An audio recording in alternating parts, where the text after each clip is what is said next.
Hello and good morning. This is the Breville Barista Pro model BES878 in black truffle. This one is a refurbished unit, as you saw in the photos. It's in decent condition. It does have signs of use. Mainly the front side has a few scratches and a few staining marks from water drips. Same for the back plate. The front has a few small scratches. The right and left hand side have a few spots that I couldn't clean. But otherwise, the machine works fully. It's actually just fully refurbished. I finished doing the service last night. I had to change a solenoid on it, a connector for the boiler, and I looked at the O-rings as well. Everything was actually pretty good condition otherwise. And I did add some silicone grease to some of the seals just to make them last longer and seal better. And the machine is, yeah, like I said, now fully like new, fully working like new. And in this video, I'll be making my morning latte. So that's going to be a bit of grinding, bit of brewing using the steam wand and the hot water tap. Right. I like to start every morning with a blank shot. What is a blank shot? It's just a bit of hot water through the machine, through the handle, into the cup to warm up my components and make sure I get a nice warm cup of coffee. Because this machine has the newer thermojet heating system, it's usually ready in like 5 seconds when you turn it on, fully cold. Give it some water first.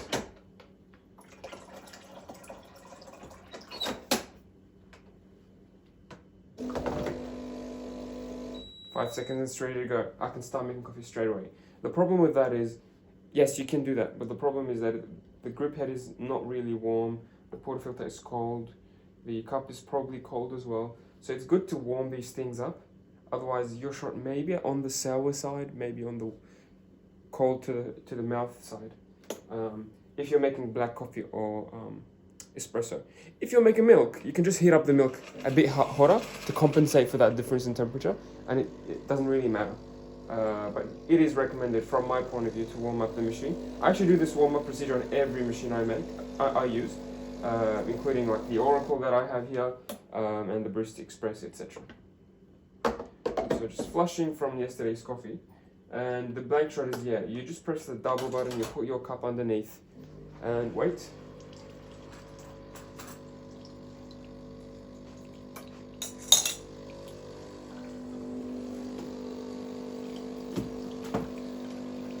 You can do that once or twice. I'm going to be doing it once with each button for you, just to give you an idea that the buttons work. These buttons are going by volume and not by time. So it took 13 seconds for the double button to finish, but in reality, it's actually measuring 100 mils of water, or thereabouts. The single button will go for about, I think, 10 seconds from memory.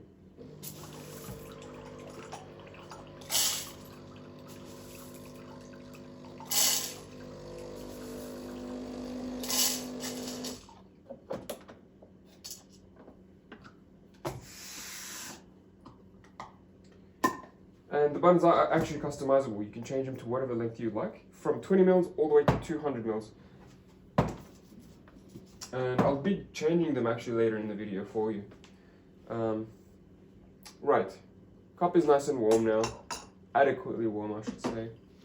And the portafilter is nice and clean. So this warm-up procedure also acts like a bit of a clean cycle. Not really a clean cycle, but more like flushing the group head from any coffee grounds or oil stuck. Same thing for the portafilter. It sort of cleans it with that hot water, which is good.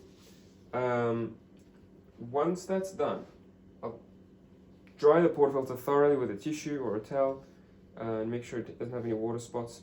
Now it's time to grind the coffee.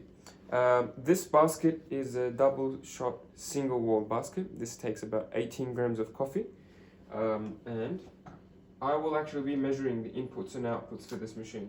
So I'll be measuring exactly 18 grams, or approximately 18 grams, to make our life easier. And this is just to ensure that the coffee is good and ensure that the process of dialing in is easy. If you don't have a scale, that's totally fine. I'm going to set up the machine roughly to what it should be on the settings for the grind and the size and the brew buttons, so that when you get the machine, it's sort of a plug and play. You don't have to mess too much. But if you have a scale and you'd like to tinker with your settings, I highly recommend that actually. So let's start there. So I'll put my scale on 0, and the grind size is on number 5. The grind amount is on 13.5 seconds. So the grind size is this knob on the left here. If you go smaller numbers or finer grind size, you'll get a smaller coffee particle, and that will slow down your espresso shot. If you speed it up, if you increase the grind size to a larger number, that the particles of ground coffee will be larger and larger, and that will speed up your coffee. So if you ever notice that your shot takes forever to brew, it probably means that your grind size is too fine. And conversely, if your shots are running way too quick, it means that your grind size is probably too large. Another reason for quick shots is a cheap or old bag of beans. I've noticed in my many years of experience that fresh coffee will actually give you a lot of crema and flavors and will brew very nice and steady, whereas cheaper coffee tends to be more watery, less of a body, and less gracefully brewed, I would say. Right, so 13.5 seconds is just how long the grinder will spin for.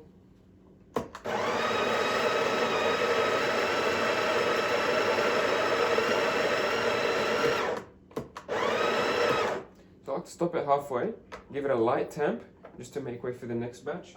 Quickly measure, and that's about 9 grams. Perfect.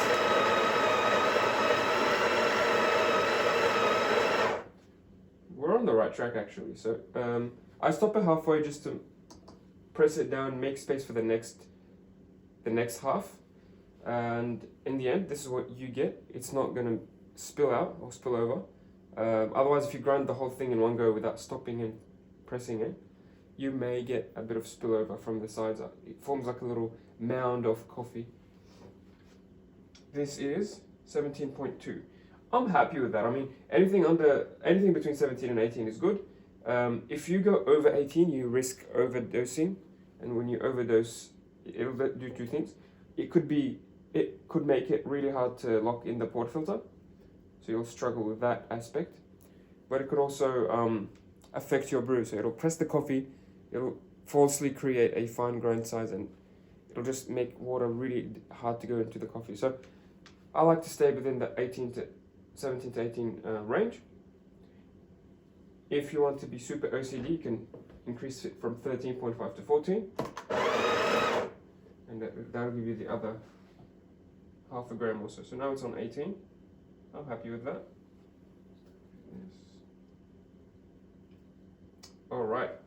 So once you have the 18 gram dose, before you press it with the tamper, what I want you to do is I want you to spread it around with your hand or with your finger, and that will make it more even when you press it with the tamper. If you press it when it's like a little mound of coffee, the center will be really concentrated, the sides will be really loose, so that will affect your pressure in a bad way. So just try to make it even so that the pressures of tamping and brewing are even around the coffee. You can also buy these distribution tools. Not necessary, but they can make life a little bit easier. And then just press it nice and firm, and it sinks into the basket. If you don't have a scale, that's fine. Like I said, you can do a bit of eyeballing actually and make good coffee still. In my case, when I started making espresso, I realized that Breville has a trick built into their tampers. And the trick is, when you have the correct amount of coffee and you've pressed the coffee down with the tamper, the depth of the coffee corresponds to the silver part on the tamper. So if this silver part disappears like that, then I know I have the correct amount of coffee. And this is what it looks like from the sides. It's a really clever trick because you can honestly never use a scale and still make good coffee. If the silver part still shows, so you press the coffee down and you can't press it anymore, and the silver part still shows, that's too much coffee, I would say, and you need to trim it down. If the tamper sinks really deep, so if the silver part goes really deep into the basket, that's too little coffee, and you need to increase your dose.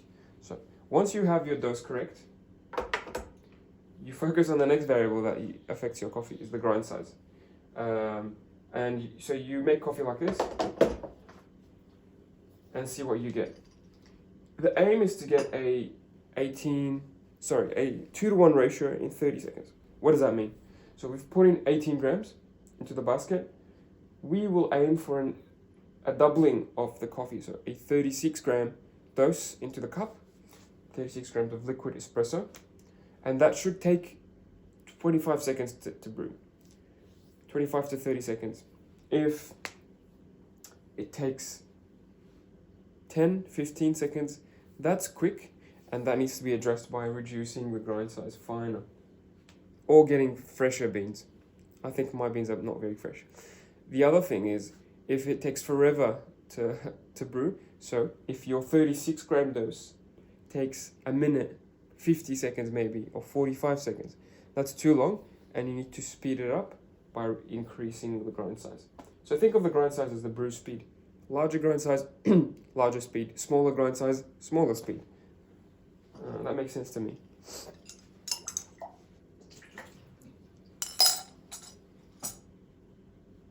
So 3 variables: grind size, grind amount. Well, 4. Grind size, grind amount, brew time. What you want to keep constant is grind amount, keep it at 18 grams always. Brew amount, you want to keep it at 35 to 40 grams, or let's say 36, but anything above or below is fine.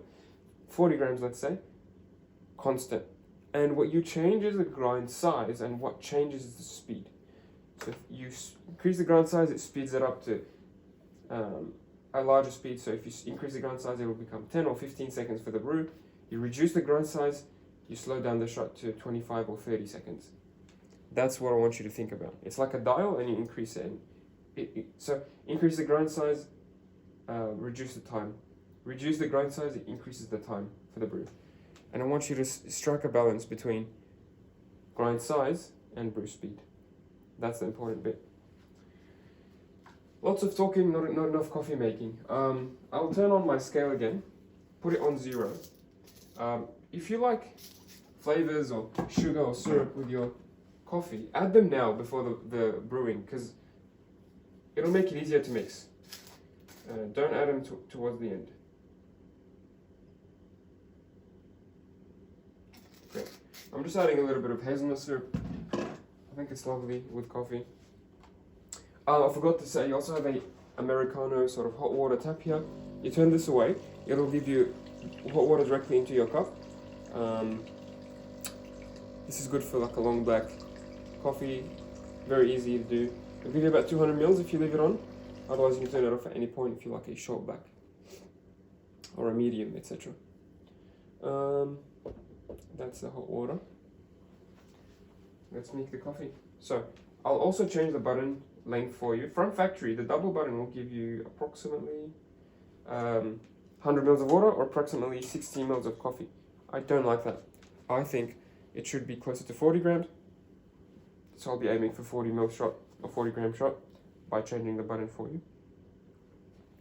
I will preface this by saying coffee making is not a science experiment, it's more of an art. So if you go a bit above or a bit below the numbers, so if you get a bit less than 17 or a bit less than 36 grams, that's fine. Usually they can taste pretty okay, especially if you're adding flavors and sugars, especially if you're adding milk. So you don't have to be exact with your numbers, but if you stay close to the recipe, it'll taste pretty good, I would say. It's the 2-to-1 recipe is a good starting point. Right, let's brew. Settings, double button.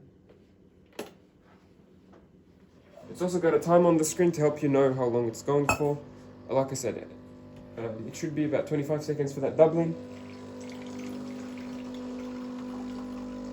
As I expected, it's going a bit too quick because my beans are horrible. So that's 15 seconds.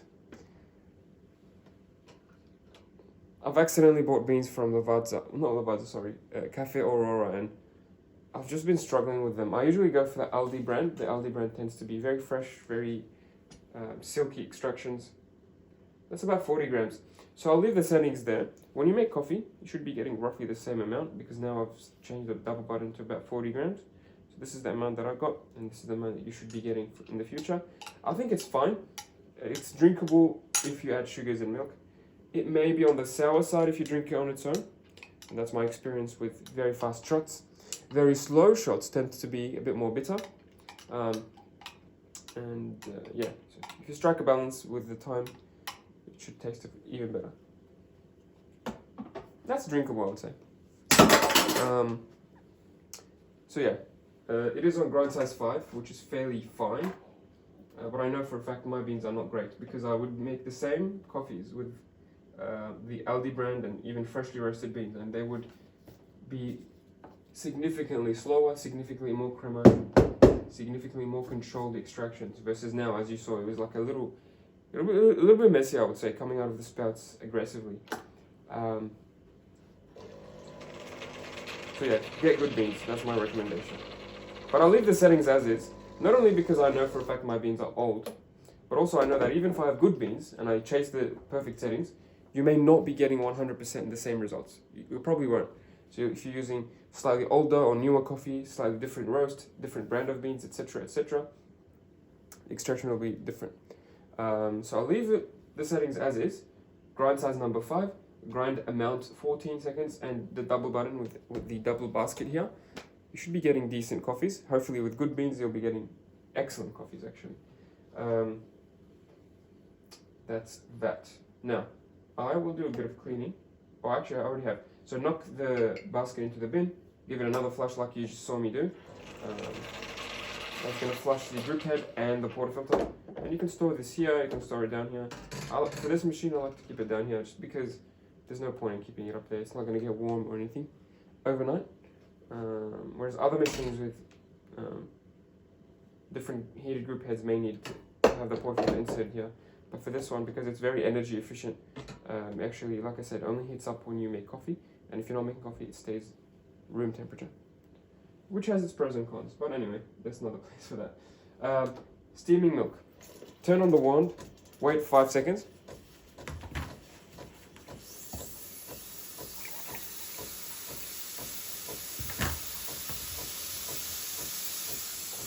And then once you see the steam coming out, sorry, I was just filling my jug. Once you see steam coming out, position your jug at an angle, keep the tip close to the surface, and turn it back on.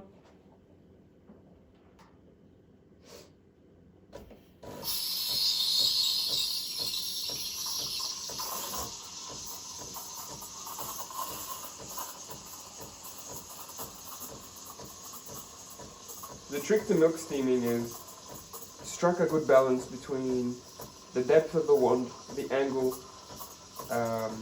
and the time in those positions. So what I always want to do is I always want to keep the milk spinning in a vortex. That's to keep it in motion, keep mixing all the layers. Number 2, I want to keep the wand not too deep, not too shallow. Too shallow will give you too much foam. You get very bubbly milk, not very nice. Too deep will give you very watery milk, no foam at all. That's not very nice either. You want it to be somewhere in the middle.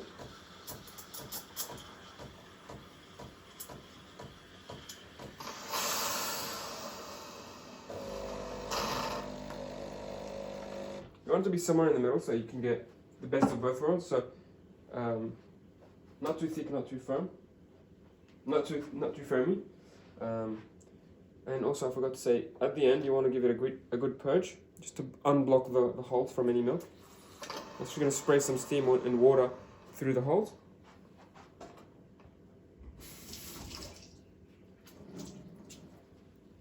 And then get a towel and give it a good wipe.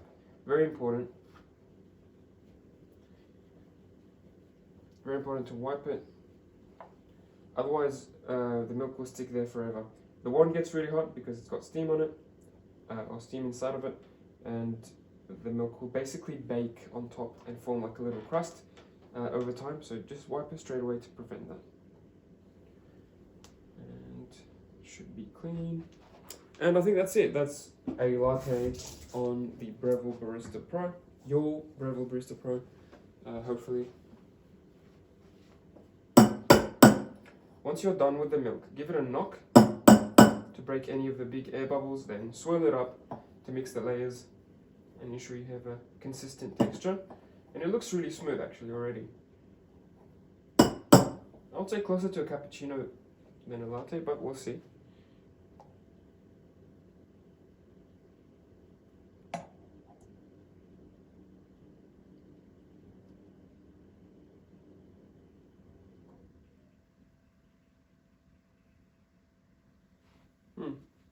Not too bad. Very, very silky smooth milk. I am definitely looking forward to having this.